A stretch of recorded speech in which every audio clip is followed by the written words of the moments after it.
मेरा नाम रमेश है। मैं अपने आप को बहुत खुशनसीब मानता हूँ कि मेरी शादी रचना से हुई है। रचना और मेरी शादी घर वालों की मर्जी से हुई है। रचना बहुत सुंदर है। शुरुआत में मुझे लगा था कि वह मुझसे शादी को हाँ नहीं कहेगी, लेकिन जब मैं उसे देखने गया तब उसके स्वभाव का पता चला। बहुत अच्छा उसका परिवार था। रचना जब शादी करके मेरी ज़िंदगी में आई तब से मेरी ज़िंदगी बदल गई है। सभी मुझसे कहते थे कि मैं बहुत खुशकिस्मत हूँ। अभी मेरी शादी को करीब 3 महीने ही हुए हैं। मेरा सपना था कि मैं बड़े शहर में एक बड़ा शोरूम बनाऊं कपड़े का। मैंने रचना को इसके बारे में बताया। रचना को पता है कि यह मेरे लिए कितना बड़ा सपना। मैं दिन रात इसी में लगा रहता हूँ। बड़ी मुश्किल से मुझे एक जगह मिली, लेकिन पैसा बहुत ज़्यादा थे, इसलिए मैंने अपने गांव की ज़मीन बेचने का फैसला किया था। ज़मीन में मेरे पिता की दूसरे भाइयों का भी हिस्सा था। इसी काम के लिए मुझे कुछ दिनों तक गांव में जाना पड़ रहा था। मैंने रचना को चलने को कहा, क्योंकि पता नहीं कितने समय लग सकता है, लेकिन उसने कहा कि वह अपने मायके चली जाएगी। मैंने भी सोचा कि ठीक है। रचना अपने मायके चली गई। मैं अपने गांव चला गया। रचना से मैं फ़ोन पर बात किया करता था। ज़मीन के कागज और सारी बातों में समय लग रहा था। इस दौरान मेरी पत्नी से मेरी बात होती रहती थी। मैंने एक शाम उसे फ़ोन किया तो वह कुछ बदली थी, ज़्यादा बोल नहीं रही थी। मैंने पूछा, क्या हुआ, तुम ठीक हो? वो बोली कि मुझे आपको कुछ बात बतानी है। मैंने कहा कि बताओ, क्या बोलना चाहती हो? वह थोड़ी देर चुप रही और फिर बोली कि नहीं, अभी नहीं, मैं आपको मिलकर ही बताऊंगी। मैंने भी कहा ठीक है, लेकिन मुझे नहीं पता था कि मेरी ज़िंदगी में इतनी बड़ी बात होने वाली है। अगले दिन दोपहर में मैंने जब रचना को फ़ोन किया तो उसने फ़ोन नहीं उठाया। मैंने भी सोचा कि कुछ काम होगा, इसलिए मैंने उस बात पर ज़्यादा ध्यान नहीं दिया। मैं सारा दिन अपने काम में उलझा रहा। काम भी ज़रूरी था, क्योंकि वह ख़त्म करके ही मैं जल्दी से रचना के पास वापस जा सकता था। दिन भर के काम के बाद मैंने फिर शाम को रचना को फ़ोन किया, लेकिन इस बार उसका फ़ोन स्विच ऑफ आ रहा था। मैंने फिर सोचा कि शायद किसी काम में गई होगी और मोबाइल स्विच ऑफ हो गया होगा। मैंने रात फिर किया, क्योंकि दिन भर बात हो ना हो, लेकिन रात में ज़रूर बात किया करते थे। लेकिन रात में भी उसका फ़ोन स्विच ऑफ था। अब मुझे थोड़ी फिक्र हुई, लेकिन फिर मैंने सोचा कि वह उसके घर ही है। अगर कुछ बात होती तो मुझे फ़ोन आ ही जाता। थोड़ा बहुत विचार करके मैं सो गया। मैंने सोचा कि उसके घर में किसी को फ़ोन करूं, लेकिन रात में उस समय फ़ोन करना मैंने उचित नहीं समझा, इसलिए मैं सो गया। सुबह उठते ही मुझे यही ख्याल आ रहा था कि मैं रचना से बात करूं। सुबह भी मैंने फ़ोन किया, लेकिन अभी भी वही बात, उसका फ़ोन स्विच ऑफ ही था। अब मैंने उसकी मम्मी को फ़ोन किया, लेकिन उन्होंने भी मेरा फ़ोन नहीं उठाया। अब मुझे थोड़ी फिक्र होने लगी थी, क्योंकि किसी से भी मेरी बात नहीं हो रही थी। करीब 3 दिन तक ना रचना का फ़ोन आया, ना उसकी माँ का। मैं अपने काम में लगा रहा। फिर एक शाम मेरी सास का फ़ोन आया। मैंने पूछा कि रचना कहाँ है? वह बोली, रचना अपने एक चचेरी बहन की शादी में गई है। शायद वहाँ नेटवर्क नहीं होगा, इसलिए बात नहीं हो पा रही है। मैं भूल गया था। रचना ने मुझे बताया था कि वह वहाँ जाने वाली है। मेरी चिंता थोड़ी कम हो गई और मैं वापस अपने काम में लग गया। रचना वहाँ 5 दिन रुकने वाली थी, इसलिए मैंने सोचा कि शायद 5 दिनों तक मेरी रचना से कोई बात नहीं हो पाएगी। मेरा काम भी लगभग खत्म हो गया था। मेरे हाथ में पैसे 2 से 4 दिन में आने वाले ही थे। जैसे ही मेरे हाथ में पैसे आए, मैं वहाँ से निकल गया। वहाँ से निकलने के बाद मैं सीधे अपनी पत्नी के घर ही गया, उसे लेने के लिए। जैसे ही मैं वहाँ पहुँचा, मुझे देखकर मेरी सास खुश होने के बजाय डरी हुई दिखाई दी। मैं थोड़ी देर वहाँ बैठा। उससे पूछा कि रचना कहाँ है। वह बोली कि वो अभी आई नहीं है। मैंने बोला कि आई नहीं है, अभी तक उसका फ़ोन भी नहीं लग रहा। मैंने कहा कि आप मुझे वहाँ किसी का नंबर दे दो, कितने दिन से रचना से बात हुई नहीं है। वो कुछ देर सोचती रही, फिर बोली कि अभी मेरे पास नहीं है, मैं आपको किसी से पूछ कर देती हूँ। करीब 8 दिन हो गए थे मुझे रचना से बात किए। मुझे रचना पर भी गुस्सा आ रहा था कि उसका फ़ोन स्विच ऑफ क्यों है, साथ उसका फ़ोन काम नहीं कर रहा तो वह किसी के भी फ़ोन से बात कर सकती, लेकिन उसने मुझसे बात नहीं की। मैंने सोचा था कि जब वह आएगी तो उसे ज़रूर डांटूंगा। मेरी सास का फ़ोन नहीं आया। करीब 12 दिन हो गए। मैं उसके घर वापस गया, लेकिन अब वह भी घर पर नहीं थी, ना ही मेरा फ़ोन उठा रही थी। अब मेरे मन में बहुत सारे विचार आने लगे कि आखिर क्या बात है जो रचना और उसके घरवाले मुझसे इस तरह का बर्ताव कर रहे हैं। मैंने उन्हें मैसेज किया कि अब मैं पुलिस के पास जाऊंगा।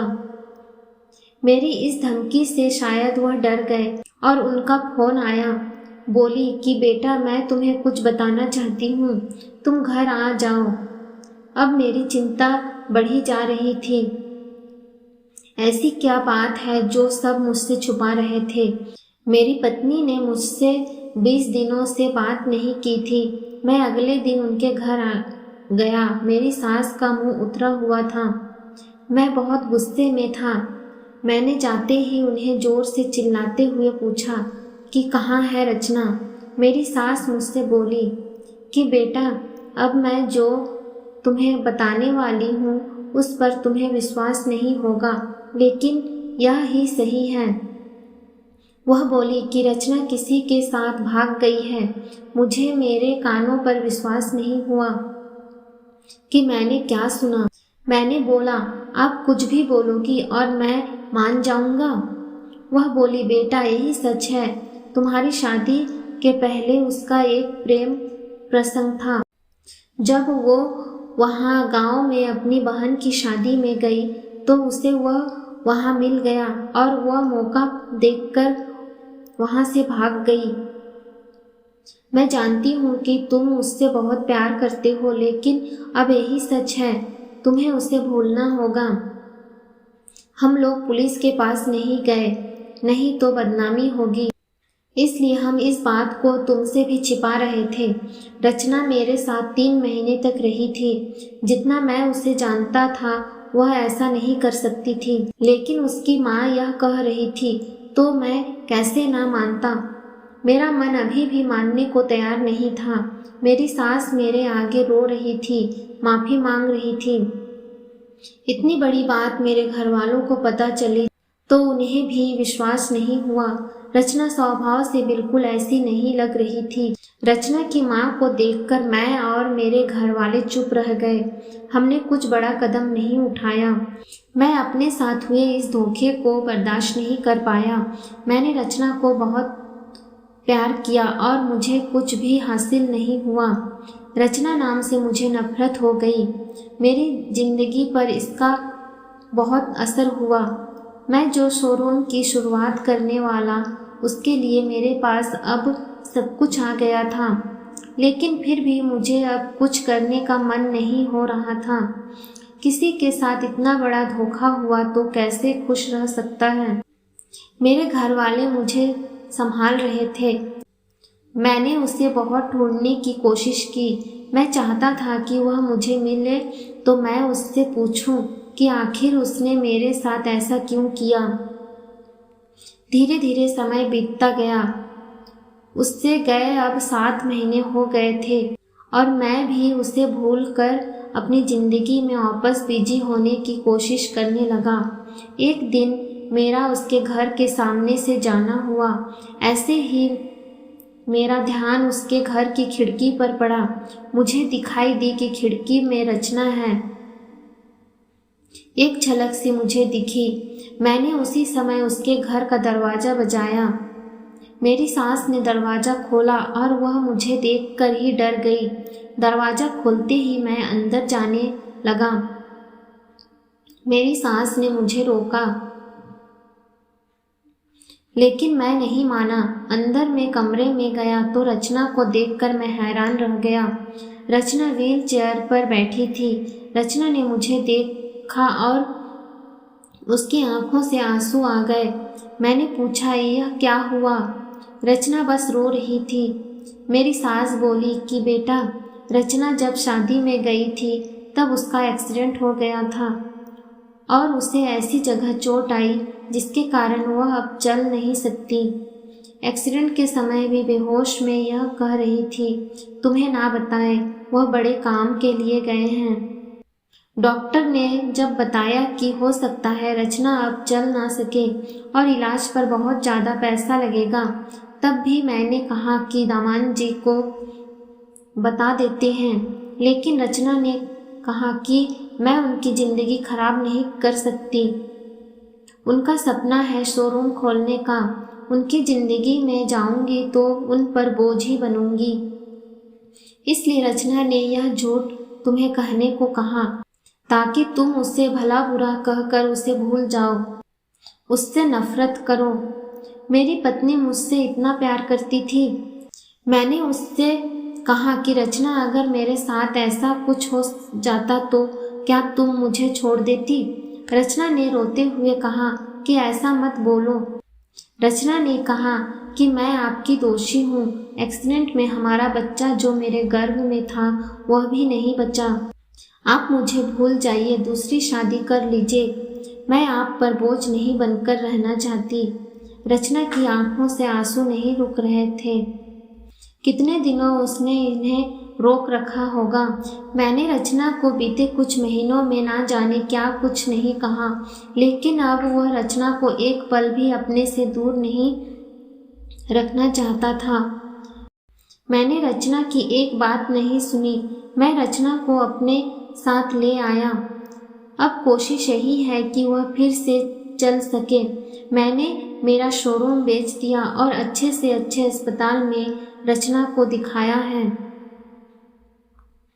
उम्मीद की किरण दिखाई दे रही है। बस मैं यही चाहता हूँ कि वह फिर से अपने पैरों पर खड़ी हो जाए। रचना और रमेश की कहानी आपको कैसी लगी?